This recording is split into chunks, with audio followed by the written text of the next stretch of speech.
नमस्कार, मी रेश्माज रेसिपीमध्ये आपलं खूप खूप खूप स्वागत। तर बघा, आता नवरात्रीचे दिवस सुरू झालेले आहेत, घरोघरी घटस्थापना झालेली आहे।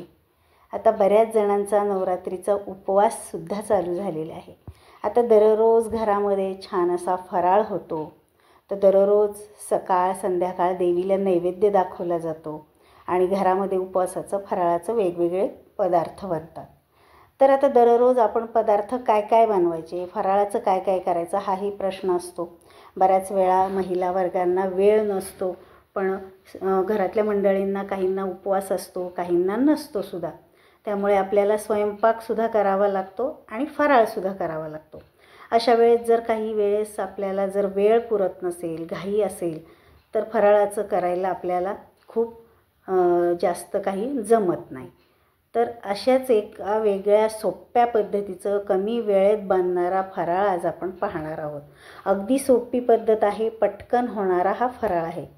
तर चला तर मग आजचा फराळ कोणता आहे तो आज आपण पाहूयात। तर हा जो फराळ आहे, आपण घरात जे दशमीला पीठ आणतो किंवा पीठ दळतो, तर त्याच पिठापासून आपण केलेला हा आजचा फराळ आहे। तर यामध्ये एक वेळचा आपला फराळसुद्धा अगदी पोटभरीचं होऊन जातो। तर बघा, आता आपण करतोय घरातल्याच पिठापासून डोसा किंवा उत्तप्पा म्हणतो आपण, तर ते आज आपण बनवतोय। तर चटणी आणि हा डोसा। तर पहिल्यांदा मी घेतलेलं आहे, हे जे आहे पीठ, आता 1 वाटी मी पीठ घेतलं आहे। तर आता आपण दशमीसाठी जे उपवासाला दळून आणतो ते पीठ आहे। तर आता 1 किलो भगर जी आहे, तर ती आपण स्वच्छ निवडून घेऊन स्वच्छ कापडाने पुसून भाजून घ्यायची आणि त्यामध्येच 1 वाटी भाजीची वाटी जी असते, तर ती 1 वाटी साबुदाणासुद्धा भाजून आपण हे मिक्स करून गिरणीमधून दळून आणायचं आहे। तर आता हे पीठ आपल्याला मार्केटमध्ये विकतसुद्धा मिळतं, ते सुद्धा तुम्ही वापरलं तरीसुद्धा चालेल। आता हेच पीठ मी घेतलेलं आहे, म्हणजेच घरातलं पीठ आपण दशमीसाठी जे वापरतो ते। तर ते 1 वाटी पीठ घेतलं आहे, त्यामध्ये चवीनुसार मीठ घातलेलं आहे आणि आता हे थोडं थोडं पाणी घालून आपल्याला हे बॅटर तयार करायचं आहे। तर अगदी थोडं थोडं पाणी घालून मी आता हे जे पीठ आहे चांगलं मिक्स करून घेते। आपलं जे इतर वेळेस आपण डोशासाठी जे पीठ बनवतो तशाच पद्धतीने आपल्याला हे पीठ अगदी मिक्स करून घ्यायचं। तर बघा, आता मी थोडं थोडं पाणी घालून आता हे अशा प्रकारचं हे पीठ आपण भिजवून घेतलेलं आहे। तर विस्करच्या साहाय्याने अगदी गुठळ्या मोडत मोडत व्यवस्थित असं मिक्स केलं। त्यात आता 2 चमचे मी आंबट दही घातलेलं आहे। तुमचं जर दही जास्त आंबट नसेल तर थोडंसं तुम्ही जास्त प्रमाण घेऊ शकता। आता या दह्यामुळे काय होतं, थोडंसं हे जे पीठ आहे छान अशी जाळी पडते। तर आता मी हे जे दही आहे या पिठामध्ये चांगलं मिक्स करून आपण हे झाकून बाजूला ठेवून द्यायचं आहे। तर हे बघा, त्याची कन्सिस्टन्सी तुम्ही बघू शकताय। आता हे आपण त्यामध्ये झाकण ठेवून 10 ते 15 मिनिटासाठी आपण बाजूला ठेवून द्यायचं। आता 10 ते 15 मिनिट होऊन गेलेले आहेत। मी एक निर्लेप पॅन गॅसवरती ठेवला आहे, त्यावरती थोडंसं तेल टाकलेलं आहे। आता हे 10-15 मिनटात हे पीठ जे आहे थोडंसं दाटसर होतं, थोडंसं भिजल्यानंतर घट्ट वाटतं, म्हणून आपण थोडंसं पाणी घालून हे बॅटर हे अगदी व्यवस्थित करून घ्यायचं आहे। आपण नेहमीप्रमाणे डोशाचं पीठ जसं करतो तशाच पद्धतीचं हे पीठ झालं पाहिजे। हे बघा, अशा पद्धतीचं हे पीठ आपलं तयार झालं पाहिजे। आता इकडे बघा, निर्लेप पॅन छान असा तापलेला आहे। आता भाजीच्या पळीनेच आपण आता अगदी सहज गोल असं हे पीठ आपण त्यामध्ये टाकून घ्यायचं।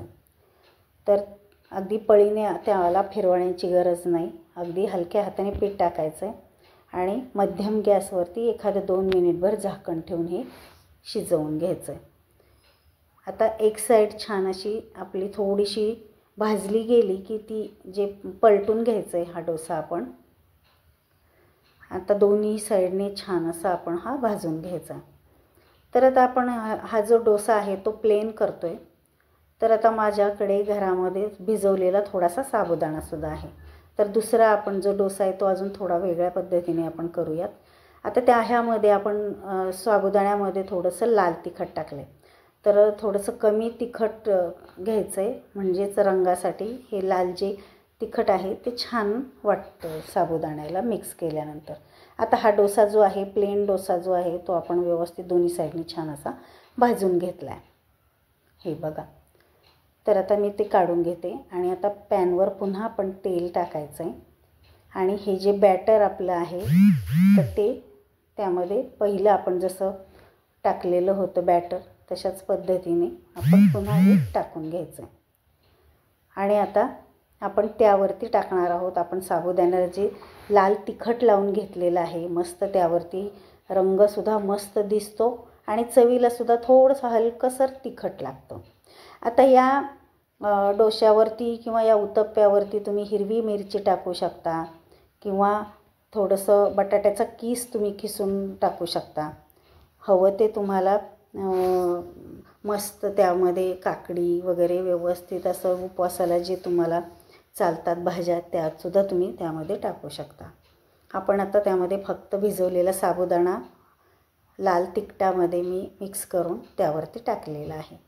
आता खालची बाजू थोडीशी भाजली गेली की पलटून घ्यायचं. तर अशाच प्रकारे आपण आता राहिलेल्या पिठाचे हे डोसे करून घेऊयात. तर 1 वाटी पिठामध्ये आपले जवळपास 3 डोसे तयार होतात. तर अशा पद्धतीने बघा आपण आता हे डोसे करून घेऊयात. तर आता यासोबत आपण चटणीसुद्धा केलेली आहे. तर ओलं खोबरं, शेंगदाणे, हिरवी मिरची आणि मीठ घालून मी मिक्सरला फिरवून घेतलेली आहे. तर तशी मी चटणी केली. हे बघा. तर बघा अशा पद्धतीने मी हे 2 जे डोसे आहेत तयार झालेले आहेत ते केलेले आहेत. तुम्हाला ते आता थोडंसं मोडूनसुद्धा दाखवते.